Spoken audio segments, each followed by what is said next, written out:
तो गाइस हम करने वाले एक्सरसाइज 3.2 का क्वेश्चन नंबर 7, जिसको आपको बहुत ध्यान से करना है। क्यों? क्योंकि ऐसे क्वेश्चन आपके एग्जाम में आ चुका है ये वाला। ठीक है, क्या क्या रखा है?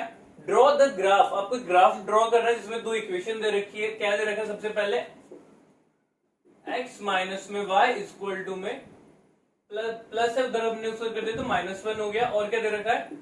3x 2y और प्लस माइनस का 12 है तो उधर कितना हो जाएगा? पॉजिटिव का 12 हो जाएगा। Determine the coordinate. आप इसके कोऑर्डिनेट निकालने, निर्देशांक निकालने of the vertex of triangle formed by this line on x axis. मतलब ये कहना चाहता है कि ग्राफ पेपर जैसे बनेगा तो यहाँ पे जो एक्स एक्सिस है यहाँ पर ऐसा कुछ ग्राफ टाइप ट्राइंगल बनेगा। ठीक है ना? तो इस ट्राइंगल को सबसे पहले आपको शेड करने बोला है, बस आपको इतना ही बोल रखा है। बात समझ आ गई? आपको ये दे रखा है आपको ग्राफ, और यहाँ पे एक्स एक्सिस पे क्या बन रहा है? आपको ट्राइंगल बन रहा है। मैंने यहाँ पे और एक लाइन ऐड कर दी, ऑल्सो फाइंड द एरिया, क्योंकि ये क्वेश्चन आ चुका है बट बुक में नहीं है, तो बहुत माइनर सा स्टेप है, इसको हम करेंगे। तो देखो जो भी ये आएगा इसको हम बोलेंगे, इसका बोलेंगे एल एच, और ये क्या हो जाएगा उसका बी। बस 1/2 बी इंटू एच का फॉर्मूला लगाएंगे और आंसर आ जाएगा। आप बात समझ आ गई? तो क्वेश्चन को करते हैं। तो सबसे पहले इसका बनाएंगे फ्रॉम इक्वेशन फर्स्ट। ये फर्स्ट हो गया और ये आपका सेकंड हो गया। फिर डब्बा बनाएंगे यहाँ पर एक्स वाई।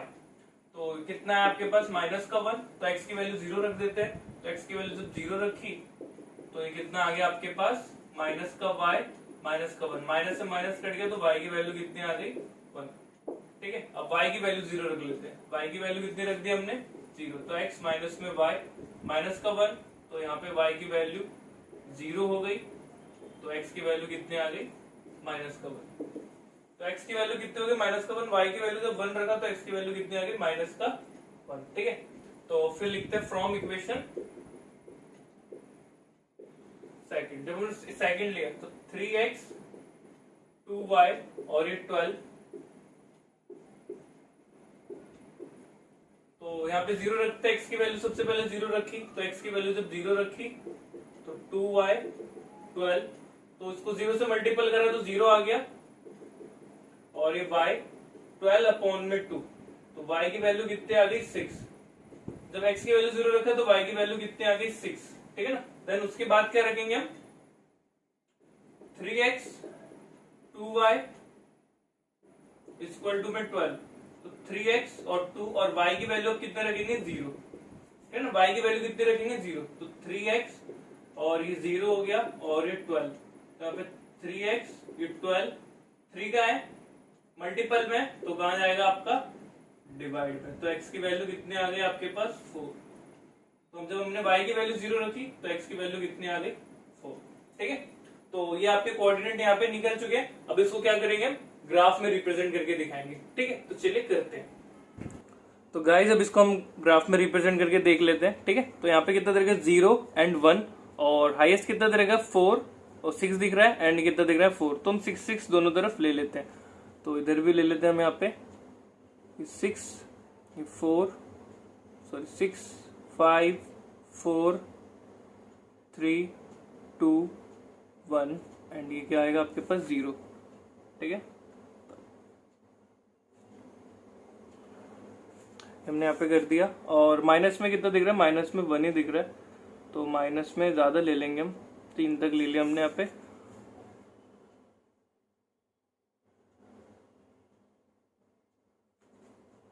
लाइन खींचते हैं, और हमें यहाँ पे जो x दिख रहा है वो 4 दिख रहा है हाईएस्ट, तो 1 2 3 4 5। ठीक है, ये आएगा -1, ये आएगा -2, एंड ये आपका x एक्सिस हो जाएगा, और ये क्या होगा आपके पास? y axis.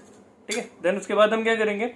x यहाँ पे 0 आएगा, और y क्या आएगा? y आएगा +1, ये रहा x 0 और ये 1, और x क्या आएगा? -1, और y क्या आएगा? 0। तो x -1 ये रहा आपके पास, और y कितना है? 0। तो इन दोनों कोऑर्डिनेट को सबसे पहले मिला देंगे।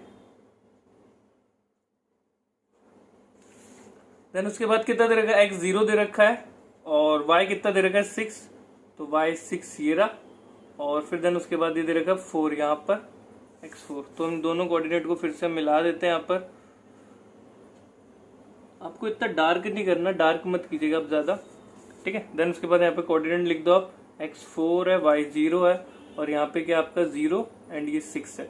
तो यहाँ पे जो मिल रहा है ये आ रहा है आपके पास x कितना आ रहा है 2 एंड y कितना आ रहा है 3 एंड इधर कितना आ रहा है 4 0 और इधर -1 2। अब जो बोल रखा था जो x एक्सिस पे टच कर रहा है, जो लाइन एक्सिस पे टच कर रहा है उसको शेड करना है, तो यहाँ पे हम इसको ऐसे करके शेड कर देते हैं यहाँ पे, ठीक है। आप भी शेड कर दीजिए। देन इसके बाद मैंने आपको कहा था कि इसका एरिया भी निकालना है, क्योंकि ऐसे क्वेश्चन एग्जाम्स में आ चुके हैं, तो हम इसका एरिया भी निकाल लेते हैं, ठीक है ना। तो हम लिख देते हैं area of triangle. Area of triangle क्या होगा 1/2 b इंटू में h। तो यहाँ पे लिख देते हैं 1/2। देन b कितना आएगा आपके पास, जो ब्रेथ है वो कितनी आएगी, यहां से लेकर यहां तक आएगी, तो ये कितना है 1 यूनिट 2 यूनिट 3 4 एंड 5। तो यहां से यहां तक कितने यूनिट हो गए आपके पास 5 यूनिट्स हो गए, तो यहाँ पे लिखेंगे 5 एंड h कितना आ गया, h ये हाइट होगी, तो h यहाँ पे लेंगे जहाँ पे हाईएस्ट पॉइंट होगी, तो हाईएस्ट पॉइंट यहाँ पे दिख रहा है और ये कितना दिख रहा है आपके पास 3, तो कितना आगे इसको मल्टीपल कर दो तो 15/2, ठीक है ना। अब इसको लिखेंगे स्क्वायर यूनिट, वर्ग इकाई। बात समझ आ गई। तो ऐसा क्वेश्चन जो है वो एग्जाम में आ चुका है, इसलिए मैंने आपको यहाँ पे एरिया वाला बता दिया, अदरवाइज कोई पर्पस नहीं था आपको बताने का, ठीक है। तो ऐसे इन्फॉर्मेटिव वीडियो देखते रहने के लिए चैनल को लाइक एंड सब्सक्राइब जरूर कीजिएगा।